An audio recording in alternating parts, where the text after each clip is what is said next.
In this video, we're going to simplify rational expressions by multiplying and dividing. So we're going to start with two examples where we multiply the rational expressions, and then we're going to finish with one where we divide at the end. So whenever I start right here, it says simplify by multiplying or dividing, and you see we got our little multiplication symbol. All we're going to do is just like when we multiply fractions, I'm going to multiply straight across. So 2x squared times 24, well 2 times 24 is 48, and then we still have the x squared. And then lastly, 8 times 8 in our denominator is 64, and then we have our x to the fifth. Now, what I'm going to do is I can just simplify, once again, just like fractions, 48 over 64 simplifies because a 16 divides out of each of those. So if I divide my numerator by 16, you get a 3. And if I divide my denominator by 16, you get a 4. And then right here, with our exponent properties, I could subtract and get subtract exponents. 2 minus 5 is x to the negative 3, and then with that negative exponent it will be in the denominator. So however you think of those exponent properties, but know that that should become this right here. So that first example, all we're really looking at, nothing really out of the ordinary. We're just multiplying the same way we multiply fractions, and then we had a little bit of exponent properties at the end to simplify. But there's going to be your simplified answer. Now let's do this one. Here's probably more likely what you'll see. And we've got, it looks like a rational expression times another rational expression. And so you may start in this and you're kind of doing a brute force thing where you're trying to multiply straight across and you're doing this trinomial times this binomial using some sort of distribution method, maybe a box to multiply those, and it's getting real complicated real fast. So what we can do and what I would suggest you do on a problem like this is before you do this multiplication, let's rewrite this over here as its factors, okay?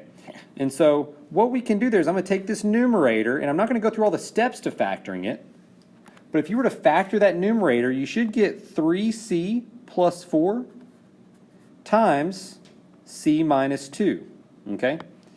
And then in our denominator, I'll take this part right here, and we'll factor it, and the factors of your denominator should become 3c plus 2 times c plus 4. And what we're doing is we're taking that and multiplying it by, what we already had over here, 3c plus 2, and then 3c plus 4. Now, all of these values in the numerator getting multiplied, all these values in the denominator getting multiplied. So I could separate it with our little multiplication symbol, but really what you've got here is you've just got one big rational expression. And what we see that now that we've factored this trinomial to get what's in red and this trinomial to get what's in green, is you'll recognize that we have some factors in the numerator and denominator that match. Meaning I can see that that will cancel with that because anything over itself is 1, and that will cancel with that because the same reason, anything over itself is 1.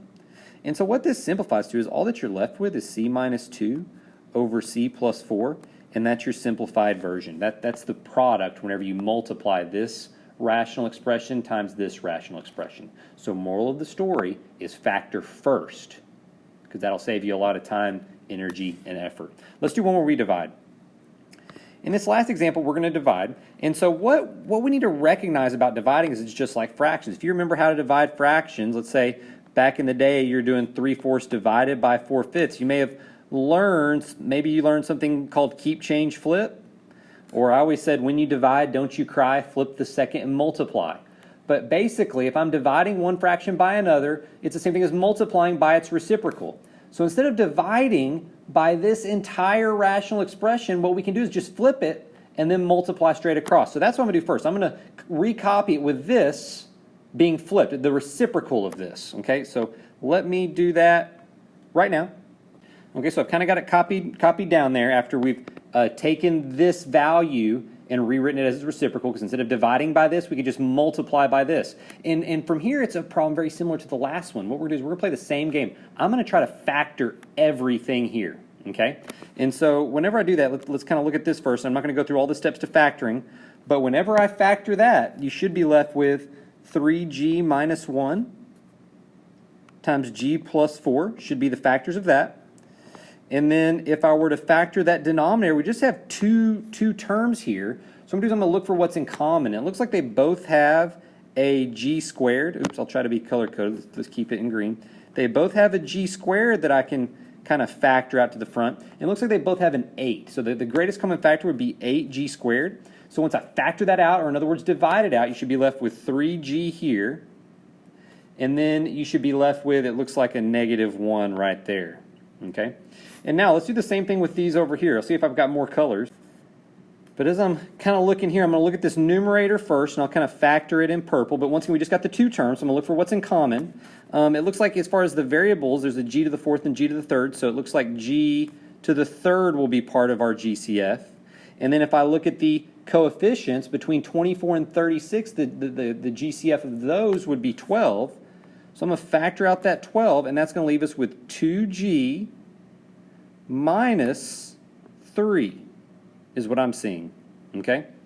And then lastly, let's do our denominator. Once again, there's just two terms there. So it looks like there's not a g in both terms, so there's not going to be a g in our GCF. So I'm just going to factor out a 9, and that's going to leave us with g plus 4.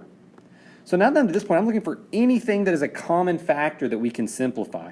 And so, because I could, multiply, but really what you've got here is that when you multiply, we're just going to multiply straight across.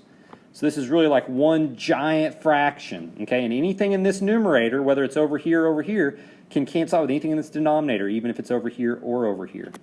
So the 2g minus, let's see here. It looks like I've got a g plus 4 there and a g plus 4 there, so those will cancel. It looks like I have a 3g minus 1 there and a 3g minus 1 there, so that will cancel.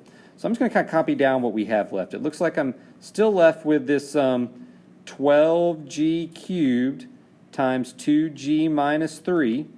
And then down here in the denominator, I guess I could go ahead and multiply this 8g cubed times this 9 and get 72, or I said g cubed, I mean g squared. And now we've got just a last little bit to simplify. Let me kind of recopy what we have. And it looks like since this is a single term here and a single term here, we can do some simplification there. I don't think that anything's going to simplify with our 2g minus 3, so that's going to be a part of our answer. And then g cubed over g squared, that's just exponent properties. That's going to leave you with the g to the first.